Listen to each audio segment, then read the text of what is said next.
Two guys named Dave walked into a church singles event in Utah and somehow walked out as the most unlikely business partners in the history of diesel trucks. They weren't brothers by blood, they didn't even share a last name. But for nearly a decade, they built an empire together that landed them on Discovery Channel, put them in front of millions of viewers every week, and turned a small repair shop in Woods Cross into a household name. The chemistry looked effortless, the friendship looked unbreakable, and for a long time it was. But somewhere between the courtrooms, the lawsuits, the cameras shutting off, and the chaos that followed, the two men who once finished each other's sentences started living completely different lives. One kept things quiet, the other couldn't stay out of the headlines if he tried. And what's happened since tells a story the show never did. It started the way most great partnerships do, completely by accident. Sometime in the early 2000s, two young men from Utah found themselves at the same church singles event, the kind of low-key gathering where nobody expects anything particularly life-changing to happen. David Sparks was there. David Kiley was there.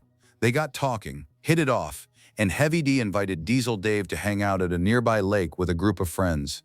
Simple enough, except on the way there, Heavy D did something that would accidentally cement one of the most successful friendships in automotive history. He put regular gasoline into his diesel truck. For anyone who doesn't know, that's not a minor mistake. Gasoline in a diesel engine can cause serious damage if it runs through the system. Diesel Dave knew exactly what to do. He helped drain the tank, save the engine, and in doing so, saved whatever future the two of them were about to build together. Heavy D didn't forget it. What followed wasn't an overnight success story. The two Daves spent years grinding through completely unrelated ventures before diesel trucks became their thing. Landscaping, bunker sales, used cars. They tried a handful of businesses together, failed at some, moved on from others, and kept circling back to each other.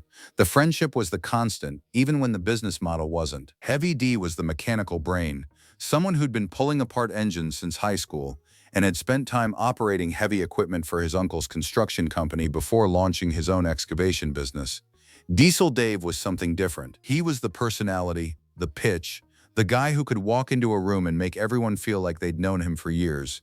Eventually, the two landed on an idea that actually fit both of them perfectly. They launched Diesel Sellers, an online marketplace built around diesel trucks, and ran a giveaway to drive traffic to the site.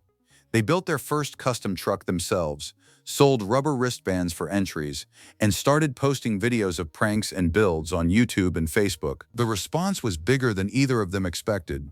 The views kept climbing, the audience kept growing, and two guys from Utah who met at a church event were suddenly building something that had no business working as well as it did. The YouTube videos were never supposed to be a career. They were marketing, a way to get eyes on diesel sellers and move product. But something about the two Daves on camera clicked in a way that pure advertising never does. The pranks were genuinely funny, the builds were legitimately impressive, and the dynamic between a guy who could engineer anything and a guy who could sell anything made for the kind of watchable chemistry that most reality TV producers spend years trying to manufacture. Except this wasn't manufactured. These two had been friends for years before a single camera was pointed at them. The moment that changed everything came when car enthusiast and former late-night host Jay Leno came across their YouTube content. Leno, who has spent decades obsessing over anything with an engine, saw exactly what the audience had already figured out, that these guys were the real deal. He brought them onto The Tonight Show with Jay Leno, and overnight, a Utah diesel shop with a funny internet following became something the entire country was paying attention to. That appearance didn't just boost their subscriber count, it put them directly in front of the one audience they hadn't reached yet: network television executives. Discovery Channel came calling, and on January 4th, 2016, Diesel Brothers premiered on one of cable's biggest platforms. The show followed Heavy D, Diesel Dave, and their crew, including Joshua Redbeard Stewart and Keaton the Muscle Hoskins, as they built outrageous custom diesel trucks, pulled elaborate pranks on each other, and gave away vehicles to fans in sweepstakes that felt almost too good to be true. It turned out the giveaways were completely real. They'd buy wrecked or neglected rigs cheap, pour their own labor into the builds, and hand the finished trucks over to lucky winners. It was loud, it was chaotic, and it was exactly the kind of content Discovery's male demographic couldn't get enough of. The show ran for 8 seasons. It pulled strong ratings year after year and built a fan base that stretched well beyond Utah. Two guys who started by draining a gas tank in a church parking lot had somehow ended up with their own television empire, but as anyone who watched closely enough could already sense, the thing holding it all together was never the trucks. While the show was pulling in viewers and the brand was growing faster than either Dave had ever imagined, something was quietly building in the background that would eventually threaten to unravel everything they'd worked for. In January 2017, a Utah nonprofit called the Utah Physicians for a Healthy Environment filed a federal lawsuit against the Diesel brothers. All four of them, Heavy D, Diesel Dave, Redbeard, and the Muscle, were named as defendants, along with several of their companies including Diesel Sellers, Diesel Power Gear, and Sparks Motors. The claim was straightforward and serious. The group alleged that the Diesel brothers had been removing and defeating emissions control systems on diesel trucks, a practice commonly known as deleting, in significant, repeated, and ongoing violation of the Clean Air Act. This wasn't a minor complaint. The original lawsuit sought damages of $114 million. The Physicians Group backed their case with hard evidence, including purchasing a truck directly from Sparks Motors and sending it to a lab in Denver for emissions testing. The results were damning. That single truck was found to be emitting 36 times more pollution and 21 times more particulate matter than an identical truck running its factory-installed emissions equipment. The Diesel brothers pushed back, arguing the case was overly broad and that modifications were intended for off-road use only. In 2018, while the case was still working its way through the courts, a federal judge issued an injunction ordering the crew to stop any further emissions tampering immediately. It didn't fully stop there. In March 2020, Judge Robert Shelby ruled that Sparks, Stewart, and Hoskins had violated the Clean Air Act on hundreds of occasions and also breached the earlier injunction. The fine handed down was $850,000, split between the U.S. government and Davis County, Utah. Then in March 2021, the financial pressure escalated further when Sparks and Stewart were ordered to pay an additional $928,602 in legal fees on top of what was already owed. The appeals court later upheld the verdicts, noting what it described as flagrant misconduct, though it did order a partial recalculation that trimmed some of the penalties tied to trucks sold outside Utah.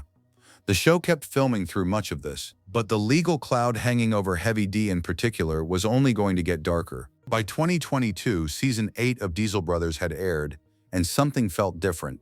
New episodes stopped appearing on Discovery's schedule. Fans started asking questions online. Had the show been canceled? Had the lawsuit finally killed it? The crew pushed back on the cancellation rumors, and for a while the situation stayed unclear. Then in 2023, Heavy D and Diesel Dave put it to rest themselves. In a statement posted to the Sparks Motors website, they confirmed that Diesel Brothers was over, but made clear the decision had been entirely their own. Network television, they explained, came with rigid schedules, limited creative freedom, and layers of corporate oversight that no longer fit where they wanted to go. So they walked away from it. On the surface, it looked like a joint decision made by two men still very much on the same page. And in some ways it was, but what happened next revealed just how differently the two Daves were going to approach life after Discovery. Because while both men moved their content to YouTube, the scale of what Heavy D was building and the scale of what Diesel Dave was doing looked nothing alike. Heavy D launched himself into a full solo operation. His personal YouTube channel, Heavy D Sparks, became the hub of an expanding empire. He launched Heavy Academy, an annual business conference where he lectured attendees on entrepreneurship and strategy. He leaned into humanitarian work, using his Black Hawk helicopter for flood rescue missions and search operations that earned him genuine public goodwill. He became a brand ambassador for major companies including Polaris, B.F. Goodrich, and Ariat. And then in February 2024, he made the boldest move of his post-television career. He founded EMBR Motors and acquired the intellectual property for the Nikola Badger, a hydrogen-electric pickup truck concept that had been abandoned after Nikola's founder Trevor Milton was convicted of fraud. Heavy D announced the deal in a YouTube video, describing it as a transaction involving tens of millions of dollars, and declared his intention to bring the Badger to market. Diesel Dave, meanwhile, kept a far lower profile. He was still posting, still in the truck world, still building. But the gap between his public footprint and Heavy D's was growing wider with every passing month. Two men who had always moved together were clearly starting to move apart. While Heavy D was publicly positioning himself as an entrepreneur, a humanitarian, and a visionary trying to resurrect a hydrogen electric truck program, A very different story was developing in the courts. The legal fees from the emissions lawsuit had never been fully paid, despite years of hearings, appeals, and partial victories that had trimmed portions of the original penalties. The balance owed to the Utah physicians for a healthy environment kept accumulating. By the summer of 2024, a federal judge had issued contempt findings against Sparks for failing to comply with court orders. Then a second contempt finding followed after he was found to have transferred property in violation of the first. The situation was escalating in a direction that only ended one way. On October 2025, a federal arrest warrant was issued for David Sparks. 5 days later, U.S. Marshals took him into custody as he was reportedly preparing to board a private jet to speak at an event on behalf of the state of Utah. He was booked into Salt Lake County Jail on multiple contempt charges related to his failure to pay $843 and $602 in court-ordered fees. For a man who had spent years building a brand around patriotism, blue-collar grit, and American self-reliance, the optics were brutal. He spent 3 days in federal custody before a judge ordered his immediate release after both parties reached a court agreement involving financial disclosures. Heavy D wasted no time going on the offensive. In an Instagram video posted shortly after his release, he framed the entire saga not as a failure to pay what he owed, but as a stand against what he called a broken system being exploited by lawyers chasing attorney fees. His legal team argued he hadn't been arrested for a crime, but for a civil paperwork dispute. Heavy D declared himself vindicated. But the courtroom drama wasn't the only investigation he was dealing with. Around the same time, it emerged that the Federal Aviation Administration was looking into flights Heavy D had conducted in his Sikorsky UH-60 Black Hawk helicopter during a press event, raising questions about whether those flights had been legal. For a man who had spent years cultivating an image as a larger-than-life personality who operated above the noise, the walls were closing in from multiple directions at once. While Heavy D was fighting contempt charges, FAA investigators, and a years-long emissions battle that showed no signs of ending cleanly, Diesel Dave was doing something that looked almost unremarkable by comparison. He was just living his life. Still in Utah, still building trucks, still posting content, still showing up for Monster Jam events, still being exactly the version of himself he had always been, just without the chaos that seemed to follow his former partner everywhere. The contrast between the two men had never been more visible. Heavy D's name was appearing in federal court documents, TMZ headlines, and aviation investigation reports simultaneously. Diesel Dave's name was appearing almost nowhere. For fans who had spent years watching the two of them operate as a unit, the silence from one side and the noise from the other said everything without either man having to say a word. And the financial hits kept coming for Heavy D. Beyond the emissions lawsuit, 2023 brought another expensive legal defeat when Italian fashion brand Diesel filed suit against Diesel Power Gear, one of the companies in the Diesel brothers' empire, over trademark infringement. The court sided with the fashion brand, finding that Diesel Power Gear's name and branding were confusingly similar to the established Diesel trademark. The judgment came in at $11.8 million.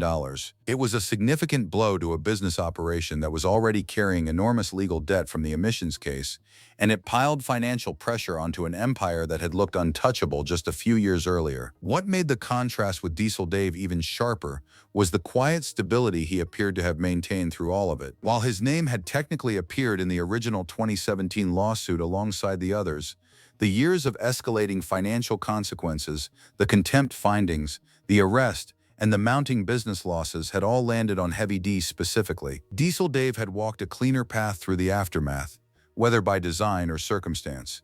He wasn't making headlines, he wasn't founding electric truck companies or getting pulled off private jets by federal marshals. He was turning up to Monster Jam events and going home to his family in Utah.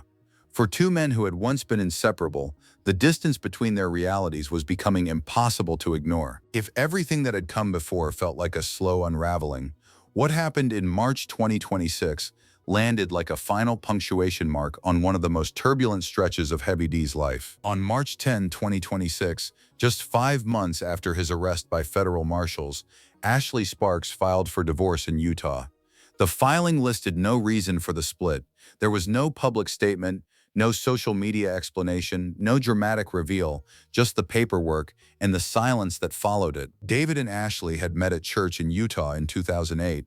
They married in August 2010 and built a family together, a daughter, Charlie Mae, and two sons, Beau and Mac. For years, Ashley had been a visible and openly supportive presence in Heavy D's public life, posting about their marriage, their children, and the life they were building together. In August 2021, on their 11th wedding anniversary, she had written candidly on Instagram about the reality of long-term marriage, that it wasn't about loving everything about your partner, but choosing to focus on what mattered. It read at the time like the kind of grounded, honest reflection that suggested a couple who had figured something out. Less than 5 years later, she was filing to end it. The timing was impossible to separate from everything else. An arrest, federal investigations, a trademark judgment, years of compounding legal and financial pressure. Whatever the private reasons behind the divorce filing, the public picture painted itself. A man whose professional world had been under siege for years was now watching his personal world follow the same trajectory. And there was Diesel Dave, still married to the same woman he had wed on the 4th of July 2016, still raising his kids in Utah, still out of the headlines, still off the court dockets, still exactly where he had always been. The kind of steady, unremarkable stability that only looks boring until you compare it to the alternative. Nobody who knew both men when the show was at its peak would have predicted this is where the roads diverged. One half of the Diesel brothers was founding electric truck companies and fighting federal judges. The other was quietly living the life they had both once talked about building. Sometimes the guy who steps back ends up further ahead. So where does that leave two guys named Dave who built something remarkable out of nothing more than a fuel mix-up and a shared obsession with diesel trucks? The answer depends entirely on which Dave you're looking at, because the picture couldn't be more different depending on which direction you turn. Heavy D is still out there, still loud, still ambitious, still fighting on what feels like every front simultaneously. EMBR Motors is still attempting to bring the Nikola Badger back from the dead.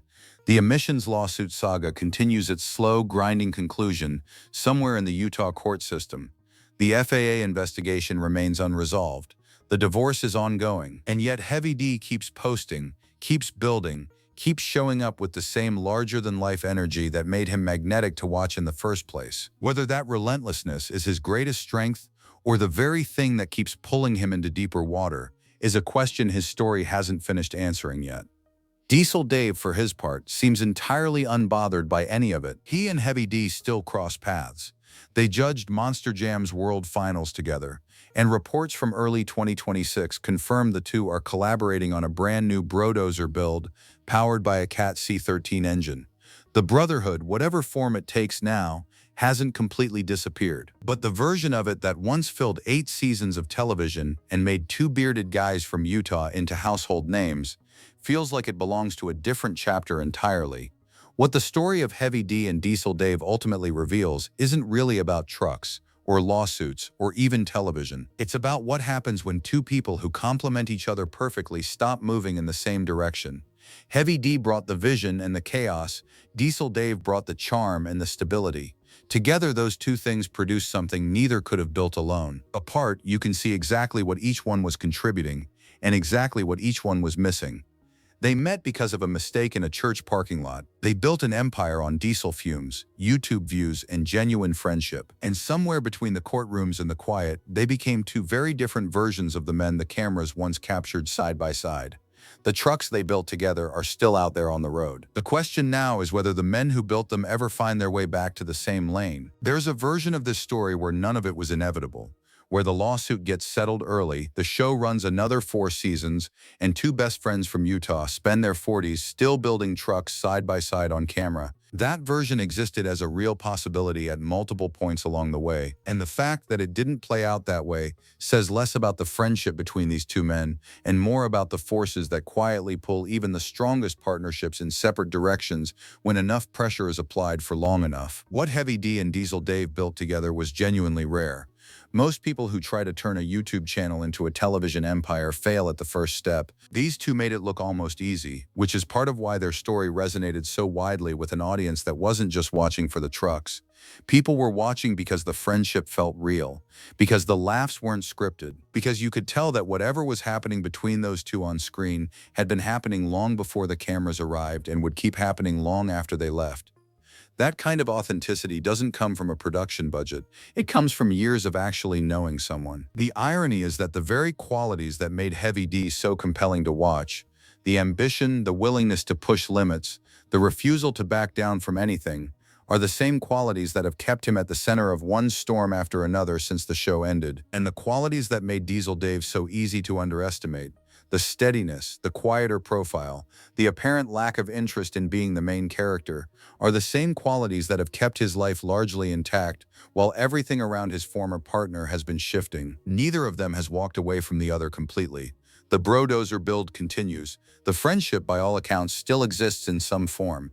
But the days of two Daves running the same operation with the same energy, pointed in the same direction, feel firmly in the past. Diesel Brothers was never really about the trucks. It was about what two completely different people could build when they decided to build it together. And the most honest thing you can say about where things stand now is this: whatever they built it well. And whatever comes next, they're building it alone. Heavy D and Diesel Dave didn't drift apart because they stopped being friends. They drifted apart because life pulled them in directions that no amount of shared history could fully hold together. One man kept reaching for more ventures, more headlines, more fights. The other kept his head down and protected what he had. Neither approach is wrong, but the gap between those two choices tells the whole story. They met by accident, built something extraordinary on purpose, and ended up somewhere neither of them probably planned. The trucks are still out there, the friendship still flickers, but the Diesel Brothers as the world knew them, that chapter is closed.